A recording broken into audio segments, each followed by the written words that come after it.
Man, don't you love this time of year? Every game is huge. We're going to talk about the conference action tonight. Also, we have Kevin Williamson, Dakota Wesleyan Tigers. They have a big game against Morningside tonight. Cascade Hoops Talk starts right now.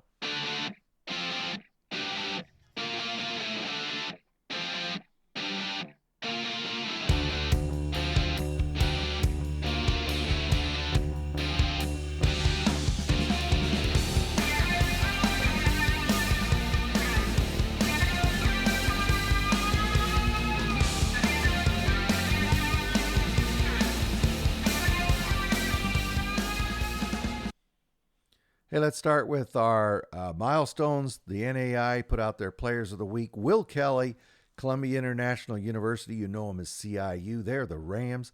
He's the Offensive Player of the Week. He had a great weekend, and one night he had 43 points. You guys know what I think of a 40 spot.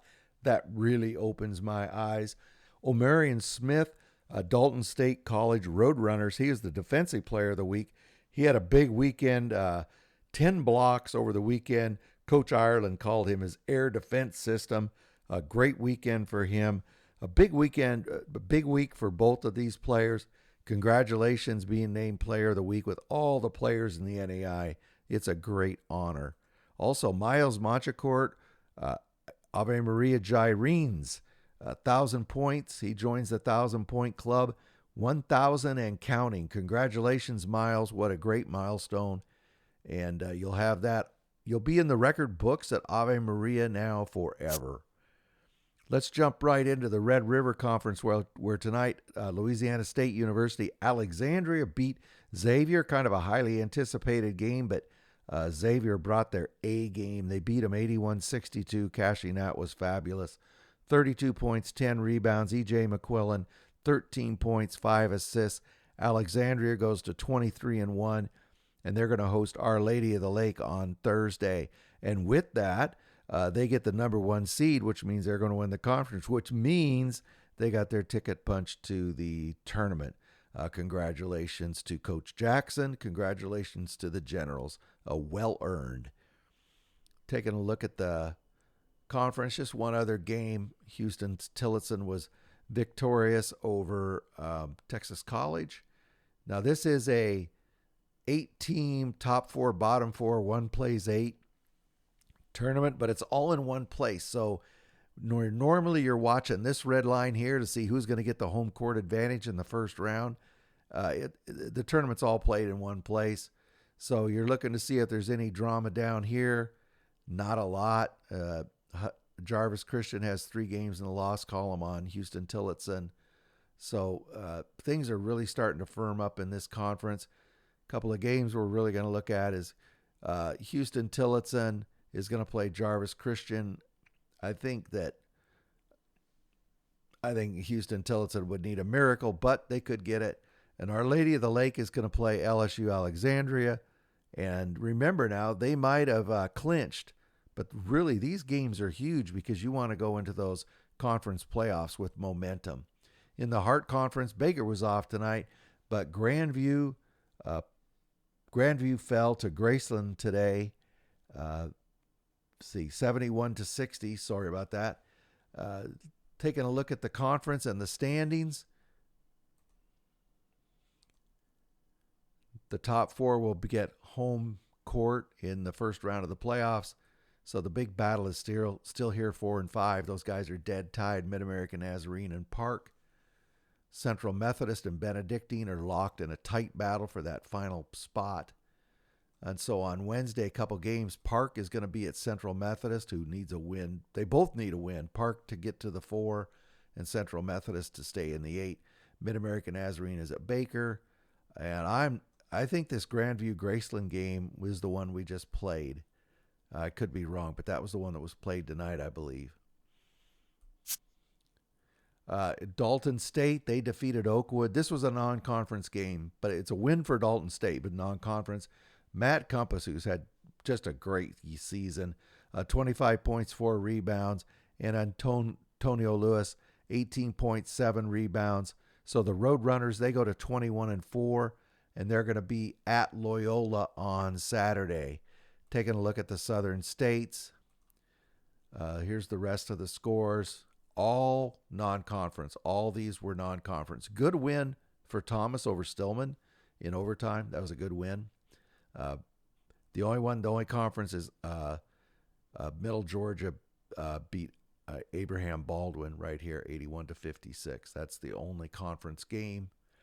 This conference is the Southern States. They do things. Their playoffs is a little bit odd. I'm not going to read you this whole thing. They play it all up in Montgomery, and they do across. They got an east and a west. I'll show you in a moment. And they do across. 5 from the east, 5 from the west make it. The 4s and 5s play first, then the 2s and 3s play, and then the 1s play the winners of the 4s and 5s, and then it kind of goes from there. It's a little bit of a different take on it. So right now, Bruton Parker would be the last one in the East because they picked the top 5 out of each East and West. Excuse me. They got 2 games in the loss column. I think they're in fair shape. And Loyola has 2 games in the loss column on Blue Mountain. So Middle Georgia State on Thursday is going to be at Life. Mobile's going to be at Loyola. Those are games to watch in the upcoming days in the Southern States. Central Baptist College, they defeated Crowley's Ridge. Crowley's Ridge has had a much better season than in the past few years. They're a good team. But Central Baptist beat them 80-68. Sage Bourbon, 23 points, 4 rebounds, 5 assists. Wade Williams, 14 points, 5 rebounds. They go to 21-4, and Central Baptist will play Williams Baptist on Thursday. I'm going to jump down to this page. Well, let's go through let's go to the scores first. One score I really wanted to point out to you: Harris Stowe defeated Missouri Baptist. And why is that important? Because this is another conference that does the 1 through 8. So Harris Stowe, big win there, gave them another game up in the loss column on Williams Baptist to kind of secure that 8 spot for them. Crowley's Ridge has an advantage over Hannibal LaGrange for that last home spot in the first round of the playoffs. And, of course, William Woods and Central Baptist are locked in a tie for the conference win. So on Thursday, you're going to see Crowley's Ridge at Missouri Baptist and Mission at Hannibal LaGrange. Those will be key games to watch. This is what I was talking about. It's just a traditional 8 versus 1, 5 versus 4, and they're played at the highest seed.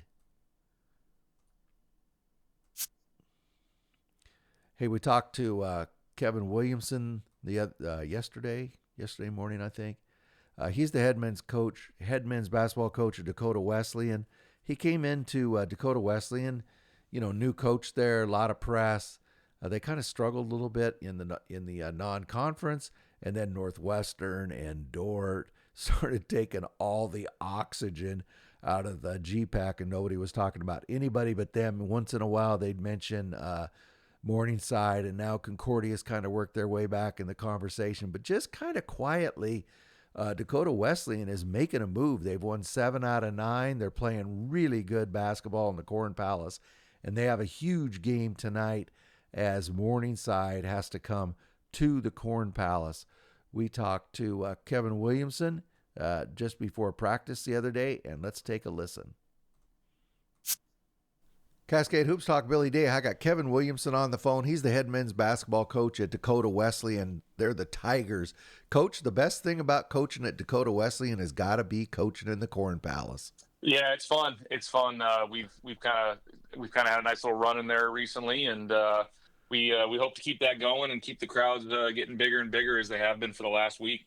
You and I were just talking. In the GPAC, Northwestern and Dordt really have stolen a lot of the oxygen out of the room. Morningside's been in and out of the national conversation. Concordia has snuck into the national conversation here recently. But I told you, I pull your standings twice a week. I'm like, holy cow, look where Dakota Wesleyan is. I got to get Coach back on here. So you guys have really been on a run here. You've kind of really heated up. Talk about, what did that occur? How did that occur? Why do you think you're playing so well right now? I'd put a lot of it to, we've got some older guys, and I think, it took a little while. I think when we first talked, I was like, man, our defense is not very good. Yeah. Early on, and I'm definitely a defense and rebounding person and coach, and the team definitely took shape. I think it was right after we played St. Mary's, so maybe our third or fourth game of the season.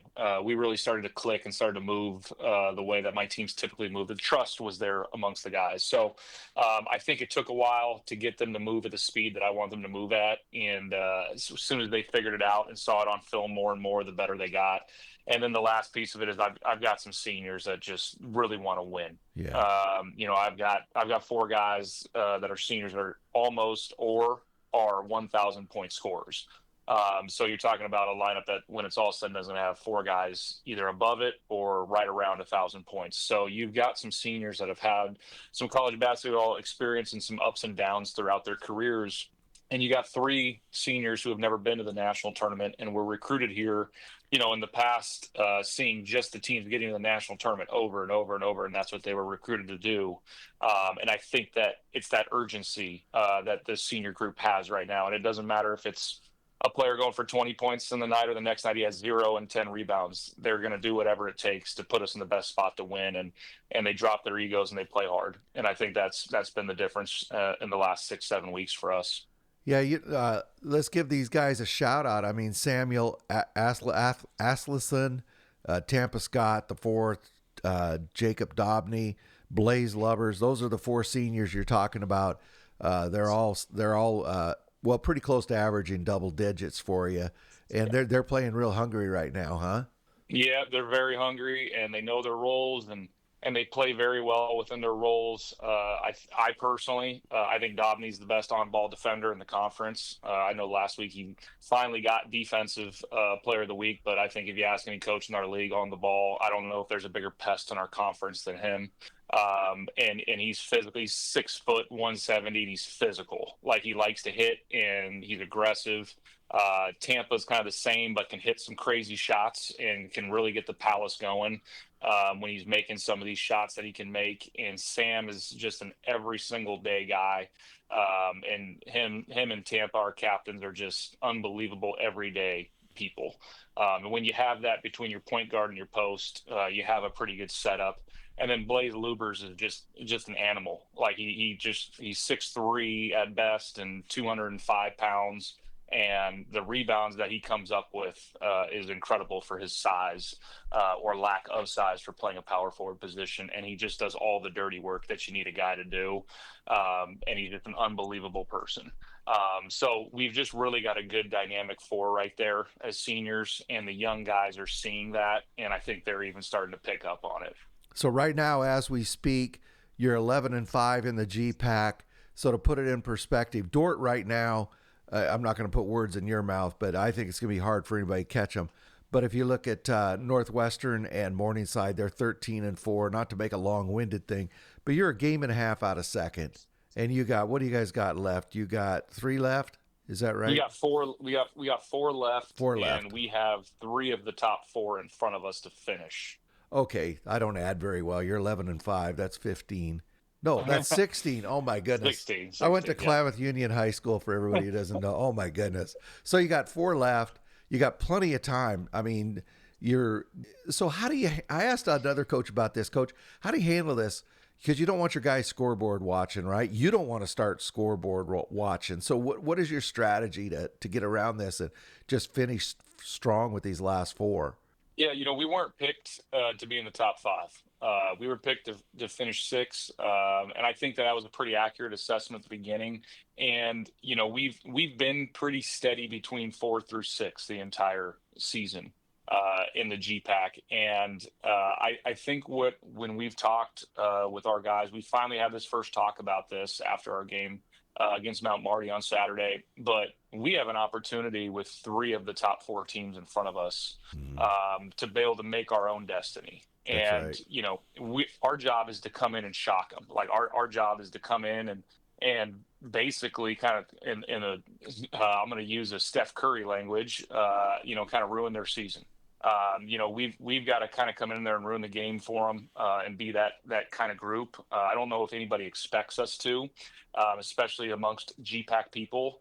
And our job is to come in and steal these games off. And we have the opportunity to do it. There's no pressure on us. All the pressure is on the ones above us because they've been there the whole time. Our job is to come out there and just do it. That's Just right. put the foot down on the floorboard and just do it, and just defend as best we can and give ourselves the best opportunity in each one of these 3 out of the top 4 teams that we've got, and to try to steal one off. Now you also got to get the other one in there too, Yes. that's below you. But I mean, if you're talking about how do you do it, man, we got 3 or 4 right in front of us in our final 4 games. So we control what we're going to do. So fans, just so you know what Coach is talking about, you host Morningside on Wednesday, and then Yep. you get to go to Seward on Saturday. You and I were talking before we started. That's one of the toughest places in the country to win. Yep. Waldorf. I hate those games you're supposed to win. Those are, and then Yep. and Yeah, then to talk about it, yeah, it's tough. and then Dort's coming to the Corn Palace last on set the 22nd. Have you got big crowbars ready to get that thing filled up? Hey, everybody in Mitchell, if you don't get to the Corn Palace over these next few games, this Morningside and Dort game, there's something wrong with you. I'm going to lose my faith in the people of Mitchell. I always brag what great fans they are. That place better be packed. Yeah, I think Dort and Morningside are those schools that everybody knows. Yeah. I know when Concordia came to town, it was very early in our second semester. We had a very good crowd for Concordia. People know the name Concordia, just like they know the name Morningside. I would anticipate our crowd Wednesday night being 2,500 plus. There you go. That's my hope, is that. And if we can do what I hope that we can do on Wednesday, and I know everybody on my team and in this town is hoping the same thing, I would think that it would be the same or similar for Dort on senior night. I think that all 3 of these games are going to be huge crowds, whether home or away. Well, speaking about the Morningside game, I don't want to speak for Coach, but I think even Trent and his guys would be happy to see that. You know, young men just love playing in front of a big crowd. They don't care where it is. It's a real, they don't get to do it that often, play in front of huge crowds, and it just makes the atmosphere is unbelievable, isn't it? When the place gets rocking. Yeah, it is, and the guys love it. When we went to Morningside, I'd never been to Morningside before. When we went there and played, that was a super close back and forth game. Their crowd was pretty good, but their gym is crazy loud.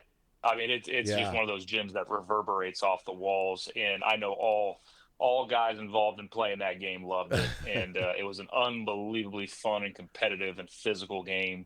And I would hope that the Corn Palace is rocking the same way on Wednesday for them when they come in here.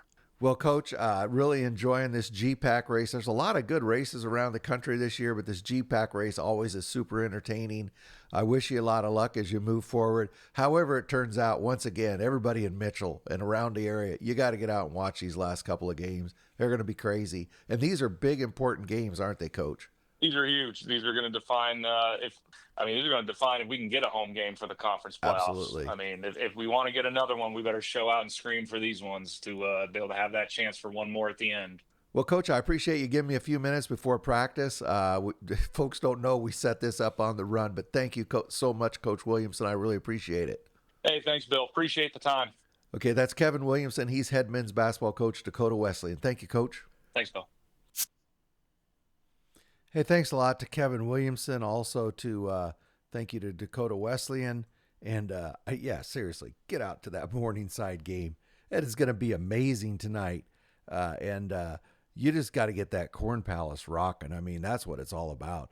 Great basketball in the GPAC this time of year, and that's a matchup that you got to go see. Anyway, thank you to Coach Williamson, and thank you again to Dakota Wesleyan. Okay, let's look at the River State. Couple games in there. Rio Grande fell to Shawnee State. Tough loss for Rio Grande. 2 overtimes. Really a close game, but they fell. IU Kokomo took care of business. They beat Oklahoma City, Oakland City, 83-55. This is just the description of the River State tournament. They have an East and a West, and what they do is the top 4 from each one, the East and the West, make their tournament. You can see this line here, Oakland City and Brescia are in a tight battle.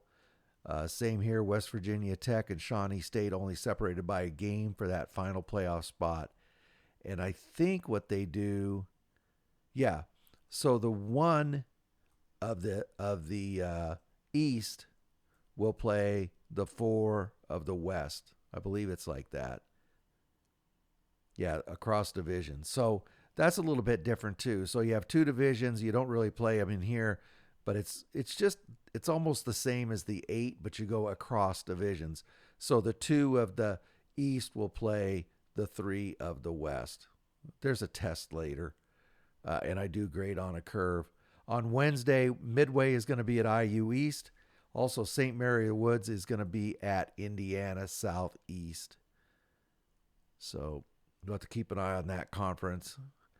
You need an abacus to keep track of that conference. So in the KCAC tonight, no big surprises. St. Mary got a win over Avila. They really needed that win. I'll show you here in a second. It's another conference. It's an 18 playoff conference. Lots of times this conference will have their playoffs in one spot, but they're playing them at highest seed. So seeding is very important.